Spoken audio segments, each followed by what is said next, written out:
नमस्कार, मैं हूं भूपेंद्र सिंह। आप देख रहे हैं अमर उजाला।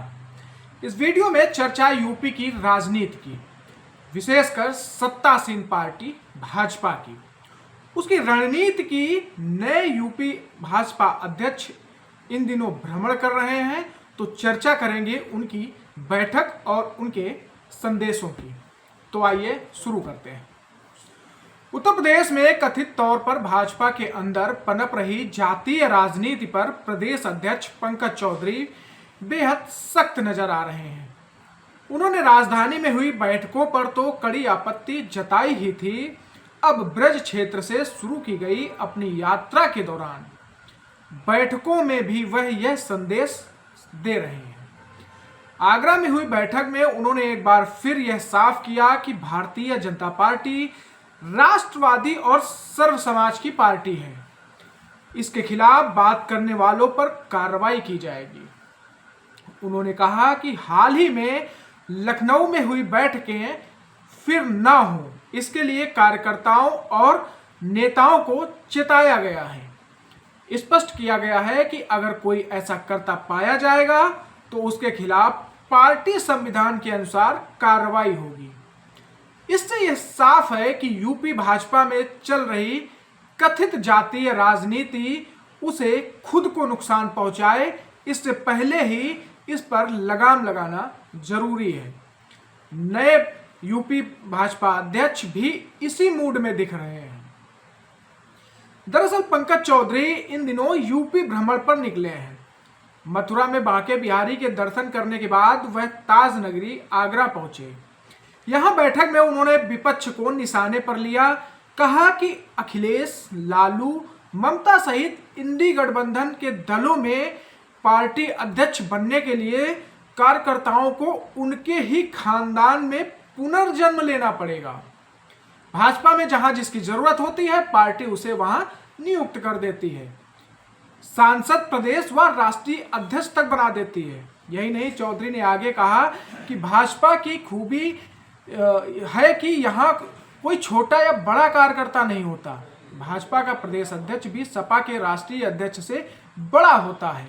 उन्होंने कार्यकर्ताओं को 2047 के विकसित भारत के विजन में योगदान देने और 2027 के विधानसभा चुनाव में पूर्ण बहुमत की सरकार बनाने के लिए काम करने को कहा।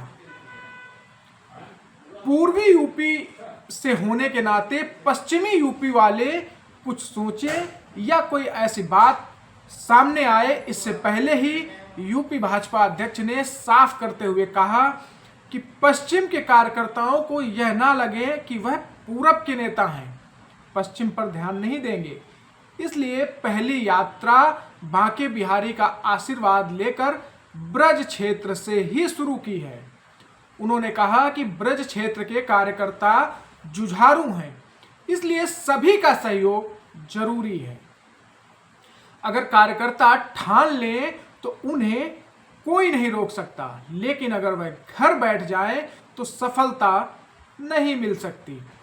मेरे मन में था कि अब जब उत्तर प्रदेश का मैं भ्रमण स्टार्ट करूं तो कृष्ण जी की भूमि से, ब्रज के क्षेत्र से करूं, और आज मैंने वही किया कि बांके बिहारी का आशीर्वाद भी लिया और उनसे कामना किया कि मुझे सफल बनावे। और कार्यकर्ताओं को जो मैंने मंत्र दिया है कि कार्यकर्ता ही सबसे बड़ा भारतीय जनता पार्टी का पूंजी है, और हमारी पार्टी निश्चित तौर से कार्यकर्ताओं के आधार पर ही यहाँ तक पहुँची है।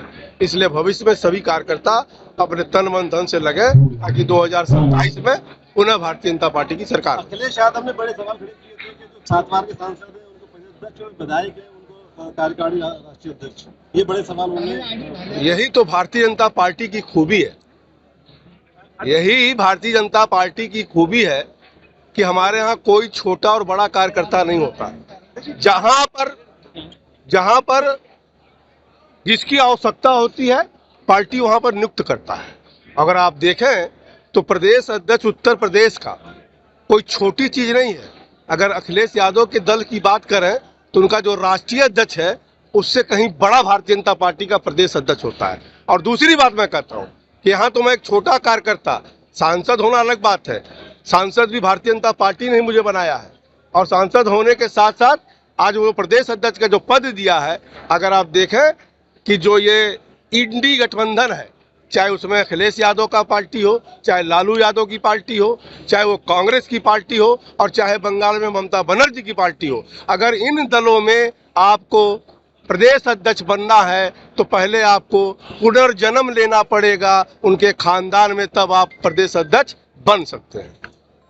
राष्ट्रवाद की बात करने वाली भाजपा में आजकल जातिवाद, जाति और गुटबाजी की बात सामने आ रही है। देखिए, मैंने बहुत कड़े शब्दों में प्रदेश के सभी अपने माननीय सदस्यों को और कार्यकर्ताओं को भी संदेश दिया है कि भारतीय एक राष्ट्रवाद की पार्टी है, सर समाज की पार्टी है, और जो भी हुआ लखनऊ में ऐसा दोबारा ना हो, नहीं तो वहाँ पे भाजपा के संविधान के हिसाब से वो अनुशासनहीनता की कार्रवाई मानी जाएगी। सपा ने ऑफर दिया है, ब्राह्मण जो नेता है, जो विधायक है, उनको ऑफर दिया है सपा ने। मैं माता प्रसाद पांडे जी से पूछना चाहता हूँ कि 2022 में कितने ब्राह्मण विधायक लड़ाए थे? चलिए,